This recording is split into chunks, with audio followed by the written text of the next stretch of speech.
السلام علیکم ورحمۃ اللہ وبرکاتہ نحمدہ ونصلی علی رسولہ الکریم اما بعد فاعوذ باللہ من الشیطان الرجیم بسم اللہ الرحمن الرحیم وَإِذَا سَأَلَكَ عِبَادِي عَنِّي فَإِنِّي قَرِيبٌ أُجِيبُ دَعْوَةَ الدَّاعِ إِذَا دَعَانِ فَلْيَسْتَجِيبُوا لِي وَلْيُؤْمِنُوا بِي لَعَلَّهُمْ يَرْشُدُونَ صدق اللہ العظیم۔ اللہ تعالیٰ نے بندے کو دعا کا ایک ایسا ہتھیار دیا ہے کہ اس کے بدلے میں اللہ تعالیٰ نے دین اور دنیا کی اس کو نعمتیں عطا فرمائی۔ دعا مانگنے والا اللہ تعالیٰ کا مقرب ہے، اور جو دعا اللہ تعالیٰ سے مانگتا ہے اللہ تعالیٰ اس کو پسند کرتا ہے۔ قرآن کریم میں ہے، اللہ تعالیٰ فرماتے ہیں کہ ان الذین یستکبرون عن عبادتی سیدخلون جہنم داخرین، جو میری عبادت سے تکبر کرتا ہے۔ اور اس آیت کو اللہ تعالیٰ نے دعا کے نیچے رکھا، وقال ربکم ادعونی استجب لکم، آپ کا رب آپ سے کہتا ہے کہ مجھ سے دعا مانگو، میں دعا قبول کروں گا۔ ان الذین یستکبرون عن عبادتی سیدخلون جہنم داخرین، تو جو شخص میری عبادت سے تکبر کرے گا، یعنی کون سی عبادت؟ چونکہ دعا کا ذکر ہے، علماء نے لکھا کہ یہاں دعا کا ہی ہے کہ جو شخص دعا مانگنے میں تکبر کرے گا کہ میں نہیں مانگتا اللہ تعالیٰ سے، تو اللہ تعالیٰ فرماتے ہیں سیدخلون جہنم داخرین، میں اس کو جہنم میں داخل کروں۔ اللہ تعالیٰ ہمیں صحیح معنوں میں دعا کی حقیقت اور اس کو سمجھنے کی توفیق عطا فرمائے۔ دعا کیا چیز ہے؟ اللہ تعالیٰ کے ساتھ براہ راست رابطہ ہے۔ دیگر مذاہب میں اور دیگر بہت سے ایسی دنیا میں جو مذاہب ہیں اور فرقے ہیں اسلام کے علاوہ، اس میں بہت سی جگہوں پر انسان کو جب دعا مانگنی ہوتی ہے، خاص طور پہ اپنے گناہوں سے جب اس کو پاک ہونا ہوتا ہے، تو اس کے لیے انہوں نے کوئی طریقہ ایسا رکھا ہوا ہے کہ وہ کسی مخلوق کے سامنے جا کے اپنے گناہوں کا اقرار کر کے اپنے گناہوں کا اقرار کرتے ہیں اور اپنے گناہوں سے اپنے آپ کو پاک کرتے ہیں۔ یا کوئی شخص جو ہے وہ ان کے ساتھ کوئی معاملہ کرتا ہے، کوئی دم کرتا ہے، کوئی ان کے اوپر پانی پھینکتا ہے، یا اور کوئی اس قسم کی چیز کی جاتی ہے، کوئی بھی عمل کیا جاتا ہے۔ اس کی تفصیل میں چونکہ یہ وقت نہیں ہے جانے کا اور نہ یہ موضوع ہے، لیکن یہ کہ بہت سے فرقوں میں یہ کام ہوتا ہے، لیکن یہ مسلمان کا خاصہ ہے، اور صدقہ ہے رسول کریم صلی اللہ علیہ وسلم کی تعلیمات کا کہ بندے کا براہ راست تعلق اللہ تعالیٰ سے ہے۔ اگر کوئی شخص چاہتا ہے کہ میں اللہ تعالیٰ سے کلام کروں، تو علماء نے لکھا ہے رسول کریم صلی اللہ علیہ وسلم نے جو قرآن کریم ہمیں عطا فرمایا، انسان اس کی تلاوت کرے، اللہ کا کلام ہے، تو براہ راست وہ اللہ تعالیٰ سے بات کرتا ہے۔ اور اللہ تعالیٰ سے جب براہ راست کلام ہوتا ہے تو اس کے انوار اور اس کی برکات انسان کے دل میں محسوس ہوتی ہیں، اور انسان کے ساتھ وہ انوار اور برکات اس کے ساتھ موجود ہوتے ہیں۔ یہ برکت کیا چیز ہے؟ یہ ایک نظر نہ آنے والی چیز ہے، لیکن جو شخص اس کو محسوس کرتا ہے اسی کو اللہ تعالیٰ اس کا ادراک عطا فرماتے ہیں۔ میں ایک بات تجربے کے لیے اور مثال کے طور پہ پیش کیا کرتا ہوں کہ اکثر لوگ اپنا کھانا دفتر یا دکان کے اوپر یا اپنے جہاں بھی ان کا وہ ہوتا ہے وہاں لے جاتے ہیں، اور بارہا تجربہ ہمیں بھی اس چیز کا رہا کہ جب صبح نکلتے ہیں تو جو گھر والے ہیں وہ کھانا 2 روٹیاں دے دی، 3 روٹیاں دے دی، سالن دے دیا، اور لے جا کے انسان کھانا شروع کر دیتا ہے۔ کتنی دفعہ یہ میں نے دیکھا کہ میں کسی دکان پہ گیا اور وہ صاحب کھانا کھائے تھے، آئیے مولانا صاحب آ جائیں کھانا کھا لیں۔ میں کہتا ہوں نہیں بھائی، آپ لوگ کھا رہے ہیں، میں تو ابھی گھر چلا جاؤں گا تو کھا لوں گا، آپ نے تو سارا نہیں آ جائیں بیٹھیں، اور اس سے کہہ کے اپنے جو نوکر ہوتا ہے اس کو کہتے ہیں جاؤ بھی 2 روٹیاں لے آؤ، اور وہ 2 روٹیاں لے آتا ہے۔ وہی سالن کہ جو آپ اکیلے کھا رہے تھے، ایک شخص ساتھ آ گیا، آپ نے صرف 2 روٹیاں منگوائی ہیں، اور وہ سالن جو تھا وہ ان 2 آدمیوں کو پورا ہو گیا، اور وہ دونوں اپنا پیٹ بھر کے چلے گئے۔ انسان یہ سوچتا ہے کہ واقعی کل تو اس سالن سے صرف میرا پیٹ بھرا تھا، آج 2 آدمیوں کا پیٹ بھر گیا۔ یہ وہ برکت ہے کہ جو اللہ تعالیٰ عطا فرماتے ہیں ان دعاؤں کے اور انسان کے نیک اعمال کے بدلے میں۔ اور جب یہ چیز ختم ہو جاتی ہے، انسان اللہ تعالیٰ کی نافرمانی کی طرف جاتا ہے، تکبر کی طرف جاتا ہے، تو پھر کیا ہوتا ہے کہ انسان کی یہ جو برکت ہوتی ہے اللہ تعالیٰ کی، یہ نکل جاتی ہے اور نحوست آ جاتی ہے۔ پھر یہ ہوتا ہے کہ پیسے پہ پیسہ خرچ ہوتا جاتا ہے۔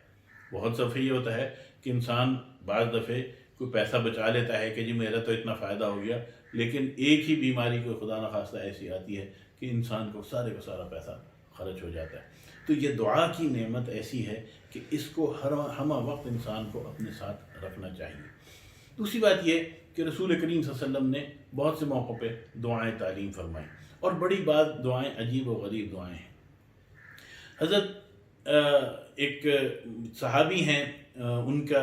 بارے میں ہے کہ ان کے والد جو تھے وہ ابھی مسلمان نہیں ہوئے تھے، اور وہ رسول کریم صلی اللہ علیہ وسلم سے چونکہ جان پہچان تھی تو ملاقات ہوتی رہتی تھی۔ تو ایک دن رسول کریم صلی اللہ علیہ وسلم کہیں تشریف لے جا رہے تھے، تو راستے میں کسی بازار میں یا کسی گلی میں کہیں پہ ان سے ملاقات ہوئی ان کے والد سے، اور ان کے والد سے جب ملاقات ہوئی تو رسول کریم صلی اللہ علیہ وسلم نے ان سے پوچھا کہ آج کل کتنے معبودوں کی تم عبادت کر رہے ہو، یعنی تمہاری عبادت کتنے معبودوں کے ساتھ ہے، کیونکہ مشرک تھے، کافر تھے اس وقت، وہ مان نہیں لائے۔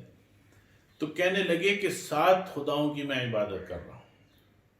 6 فی الارض، 6 جو ہیں وہ زمین کے اوپر ہیں، وواحد فی السماء، اور ایک جو ہے وہ آسمان میں۔ تو پوچھا کہ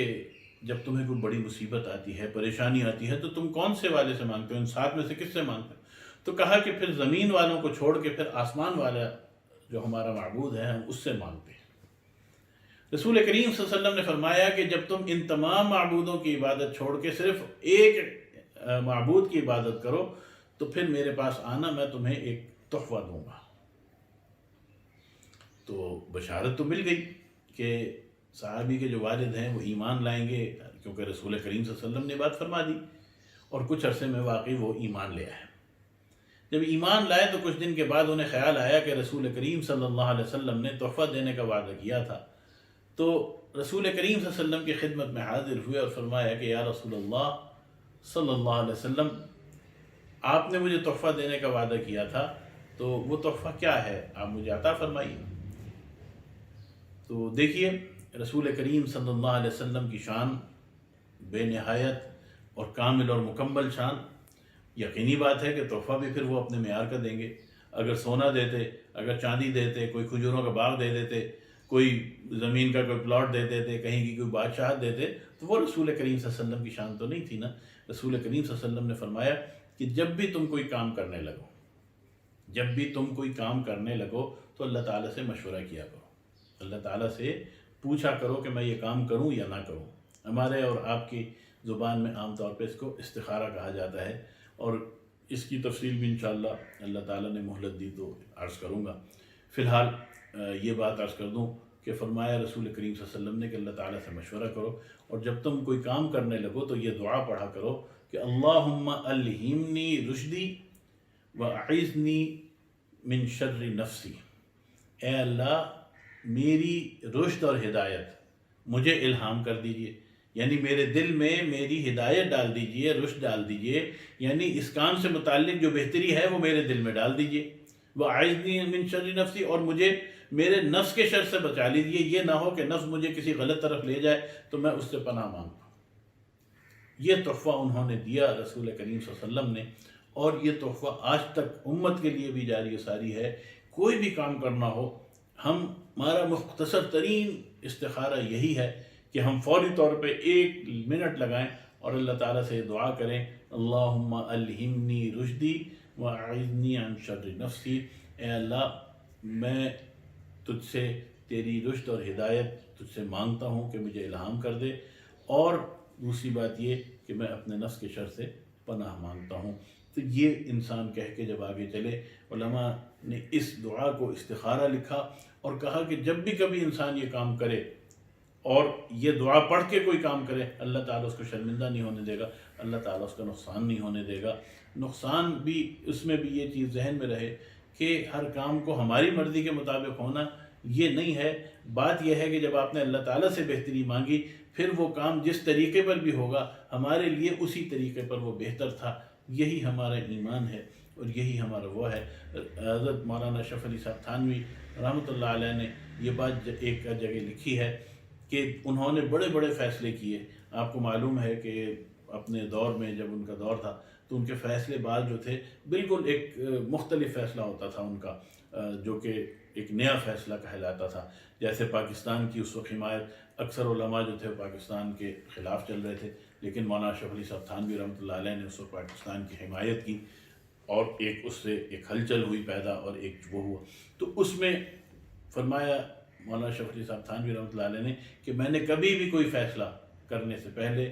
میں اس دعا کو پڑھنا نہیں بھولا، اور کبھی کوئی فیصلہ کرنے کے بعد اللہ تعالیٰ نے مجھے شرمندہ یا پریشان نہیں ہونے دیا. تو یہ اللہ تعالیٰ کی طرف سے ایک رسول کریم صلی اللہ علیہ وسلم کی طرف سے گفٹ تھا دعا کے حوالے سے. اس دعا کو بھی شامل حال بنائیے، روزانہ پڑھیے. صبح جب کاروبار پہ جا کے بیٹھیں یہ دعا پڑھ کے بیٹھیں کہ اے اللہ آج دن میں جو میں فیصلے کروں، دن میں جو میں معاملات کروں، اے اللہ اس میں جو میری بہتری ہو وہ فیصلے مجھ سے کرا لے، اور نفس کے شر سے، شیطان کی ریشہ دوانیوں سے تو مجھے محفوظ کر لے. اللہ تعالیٰ مجھے اور آپ کو عمل کی توفیق عطا فرمائے. وآخر دعوانا ان الحمد للہ رب العالمین.